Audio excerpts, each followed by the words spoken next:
Hello everyone, my name is Shivani Tyagi, your philosophy and ethics teacher. So we were discussing about existentialism. So in existentialism, we were discussing about Kierkegaard, which is called Kierkegaard, and Heidegger, and all the philosophers and merging together, and we were trying to understand what these existentialist philosophers try to say. So these are the philosophers who questions that how we should live, right?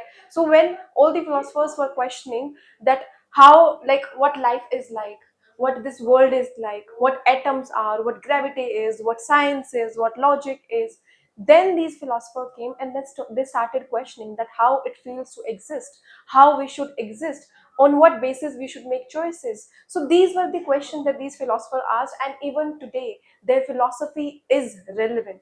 So I'll suggest each one of you who is watching my video, and especially all UPSC and all the aspirants, please make sure that you're not only reading these philosophers to complete the syllabus, make sure that you're implementing them not in the optional syllabus or not in the life but in other subjects too. And also again, make sure that you are going through all the current affairs, because if you'll see in today's situation, you'll find these philosophers relevant, you'll find their philosophy relevant, and you'll see that how much, if we understand them like very deeply, then how much they still make relevance in our life. So this is the perspective of philosophy, because philosophy is nothing else but science, but logic and the reality that we are going through. So let's understand what these philosophers were saying. And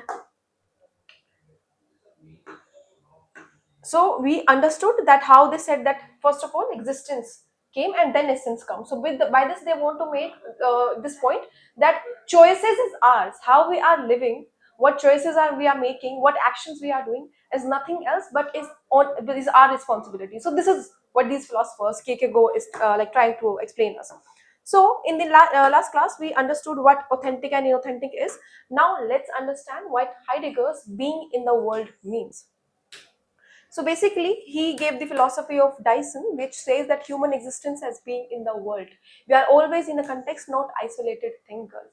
So by Dyson, he was trying to say that we are humans and we have like thinking, we have rational choices to make, and this is why we and materialistic things are different, because we can make choices and responsibility of those choices are on us, understanding existence through lived experience. So basically, these philosophers like Heidegger says that whatever choices we are making, right, those are our responsibility, and we should not and we should never make them like, well, like based on the circumstances. We should never make them feel that this is something that circumstances arise and I made this choices, right? So understanding existence through lived experience, how we are living, what experiences we are going through, like there are always some consequences of those actions, right? So this is what these philosophers says. Then human existence is tempered. He talks about death. He says that when there is fear of death, when this fear of death is there, and this death experience leads us to certain action, that action will always have sense, will always have some logic behind it. So imagine that there is this person who has been said that you are suffering from this disease and there is no cure to it, and you have only this much time left. Now that person will start acting according to like their will, right, according to like his happiness, right? Now another question that my student asked in the classroom, and it really inspired me that my students can think this way also.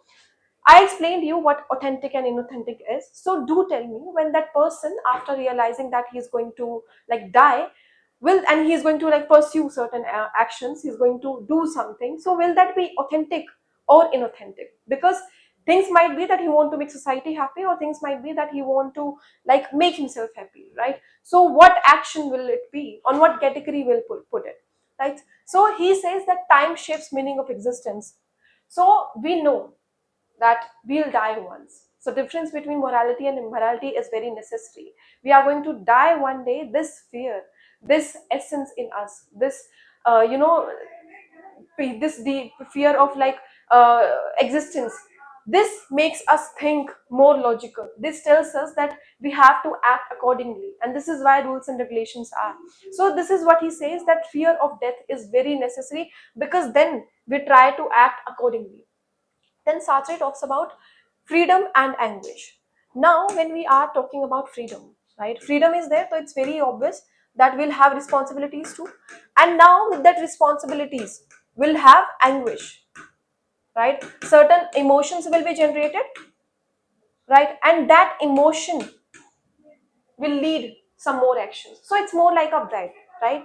So he says that condemned to be free. He actually used this word that we humans are never free. Once you are born, you are always and always responsible for your actions.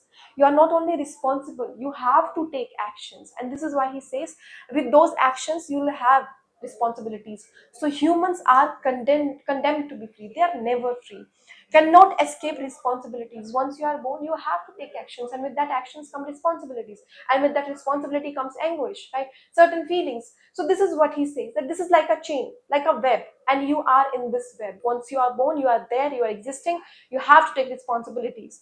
Next, anguish comes from absolute responsibility for choices, what choices you are making, right? What fear those choices are making, what anger or what danger. So these are the emotions that we go through, right? So this is what he says, that humans are condemned to be free. We are never free, and there is no way that we can run from responsibilities, we can run from making choices, and we can run from, having this feeling of anguish, of fear, of danger, of having anxiety. So all these feelings are like the chain, the part of the chain, right? So, and this is very true in today's world. If we see the heart attacks, the rate of heart attacks that we are seeing, it's arising. Why? Because of the tension, because of the responsibilities that people are seeing, right? So this is what responsibilities. So actually men wants to get freedom, men want to have this responsibility, but is men ever free? Now that's the big question. And this is what we have to understand, that this responsibility brings certain actions, and what actions we are taking, what choices we are making, that totally depends. They are actually correlated. Next, denying freedom and responsibilities. We actually want to deny. This is the concept of bad faith that Sartre comes, that we try this, right? That we are not free, we are dependent. The situation was this, right? The circumstances I was going through, this is why I made the bad choice, right? Then living as if it roles defines us completely. So when you are trying to deny the responsibilities, that's bad faith according to Sartre. So when you try to defend those actions which are not taken good, which are not according to your planning, so that's what bad faith is, which is leading to something like contradictory. Next example is waiter who thinks he's only a waiter. So someone, you are like showing yourself a pity. I had these circumstances, my choices were made in this way because the problem was arising. So these are what? Basically, you're just trying to justify your act. So for example, there is a waiter who is very poor, right? And he cannot give something to someone, to his responsibilities that he has towards his family. He cannot give them those. So he's going to like say, justify his act, that I'm just a waiter. You are just a waiter, maybe because you are not uh, like you are not actually making more efforts, right? So this is what Sartre says, that you actually try to justify things, and when you try to justify things and you try to deny freedom and responsibilities, that's bad faith. So this is what he calls bad faith. Next, authentic life. So Sartre says that accepting freedom and responsibilities, creating values through choices, authenticity versus self-deceptions. So basically, authenticity is when you are accepting freedom and responsibilities, when you are making choices and you are aware that what choices you are making and on what basis you have to make choices. So these question has been asked, answered, and implemented. Then creating values through choices. Make sure that whatever values you are creating, those are on the basis of the choices, and make sure that you can differentiate right and wrong choices. Authenticity versus self-deception. Basically, you try to justify things, even you try to make fool of yourself, right? And sometimes we do, right? This is human tendency. We sometimes, go with this feeling that I had this problem, this is why this happened to me, right? So this is nothing but you are running away from responsibilities and freedom. And this is what these philosophers says, that existentialism is something that once you are born, you have to take responsibilities of your actions. Then Kierkegaard on authentic faith, he says that religious state is the highest form of life. Leap of faith is beyond rationality. So basically he says that once you are directed towards God, right, there is no logic behind it, right? And there is no sense to it to few people, right? So but there is some belief, And with that belief you are going, so religious stage is that, and it is the highest form, and it requires courage. Why courage? Because it cannot be proved, it cannot be verified, and it cannot be presented in a logical way. So all it requires is belief and courage. So if you have courage, then you are moving towards the highest form of life. Now leap of faith is beyond rationality. This is leap of faith, accepting, thinking that you are moving toward goal, right? You are moving towards something which cannot be experienced, which is like beyond rationality, which cannot be experienced with rationalism, or it cannot be proved with logical facts or science, right? So this is leap of faith, believing in something, right, which is beyond rationality. Individual relation with God is the example of leap of faith. I hope that you understood what is leap of faith is. Heidegger on authenticity, what did he say? He says that we'll have authenticity through death. Once we'll realize that we have limited time and we have to act accordingly, then we'll have authenticity, right? Not escaping into they, das man. So basically not going towards materialism world, and you have to accept that one day you are going to die and you have to take responsibilities of your actions, and even your freedom is very limited. Then living with awareness of finitude. So you should be aware that you have a limited time. You should know that one day you are standing here, next day it is going to change. There is going to be someone else in your position. And once you realize it, once you start feeling it, actually we all are aware of this. But thing is that we are not accepting it, we are not realizing it, and we are not feeling it. But once we do this, right, once we start doing it, we'll understand that how deep and fake this world is. And with this, I have one philosopher named Charvak who was into materialistic world. So if Heidegger was aware of Charvak, or maybe he was aware of it, he might have, criticized him, because his theory, his philosophy is totally based on materialistic world, and that's what has been denied over here, right? Now, let's understand what existentialism and morality is. So basically, they say that there are no moral rules, no fixed moral rules. Values created through human freedom. How you are making choices, that depends on you. How you want to act, that depends on you. All they want is that take full responsibilities of your actions. Make sure that you are not justifying it by saying that this is my situation, these are the circumstances I was facing, this is why I took the responsibilities. So you have to understand that these moral rules which are not present, there is the responsibility which come with freedom. And once you realize it, you will understand that how deep and fixed timing this world is. Then responsibilities for self and others. So the responsibilities is not only something for you, right? How you are presenting yourself, society will also see you and start imitating in that way. So you have to understand that responsibilities, the way you are acting, the choices you are making is not only for you. There are other people also who are watching you, who are seeing you. So you have to understand that whatever choices you are making, that is for society also. You are shaping the society also. Now, existentialism and subjectivity. Truth is subjectivity. As I said, that once you start making choices, that's subjective. Totally depends on you. You cannot justify it, or you cannot put it on other people or on the situation. It's subjective. It's yours. Well, that's what subjective means, right? You are the sole person who is responsible for your actions, meaning and created individually. As I said, subjectivity, it is created individually.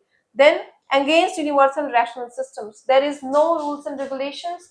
There are no rules and regulations. There are like no people to verify it. Whatever choices you are making, whatever responsibilities you are taking with the freedom which is coming, you are the only person who can verify it and who can take responsibilities of it.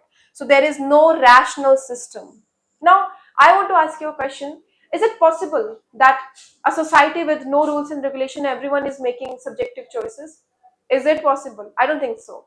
I feel that here, and on the basis of this, he was criticized also, that he was talking about subjectivity, and he was criticized that how can someone like go with the society, then like there will be chaos, right? There will be no universal agreement, everyone will do whatever they want to do, right? And with that, chaos will be there, crimes will be there, right? So this is why it is important to have universal rationality. But here they talk about subjectivity. Understood? Then Kierkegaard, faith beyond reason. As I said, he was like, the highest form was authenticity, was towards religion. So this is what he says, that this is beyond reason. God is like beyond reason. You can like express it. So Sartre, atheistic existentialism, I said, and Heidegger focus on being, not theology. Right? So these are the keywords that you have to remember, and make sure students that the PPTs I come with, these are very important. So do not only read, make sure that you are writing these keywords, and make sure that whenever you are writing introduction, there are like headings and subheadings, and with that subheadings, make sure that you are writing these keywords also. These are very important. Underlying is important. So it is very, very important that you have those presentation skills. And my PPTs have all the keywords that should be mentioned in the answer writing. Next, as I said, he was criticized on the basis of subjectivism because no universality, rationality was seen over there, right? Now imagine a society where everyone is doing whatever they want to do, right? There is no universal agreement, right? Imagine the chaos over there. So on the basis of this, it was criticized that moral relativism is risk. Then overemphasis on anxiety and despair. They are actually for, focusing on how we'll feel, right? But action and choices are something which should be taken not only on ourselves but on the basis of situations also sometimes. Then difficult language. I think this difficult language, this has been criticized by many philosophers, and their criticism actually matches. Their language is very deep and it's very difficult to read their original text because of this. So because of the language barrier, it was very difficult to understand what exactly point he was making. So this was another criticism that he was facing. So I hope that you understood my existentialism, and these philosophers are very important and very relevant today also. So do not only read this philosopher because you have to write in the examination, read it, understand it, implement it in your life also, because once you'll clear that interview, these philosophers are going to be with you. They should be in you. So make sure that you are not only seeing my videos, you're actually implementing them in your life. Thank you.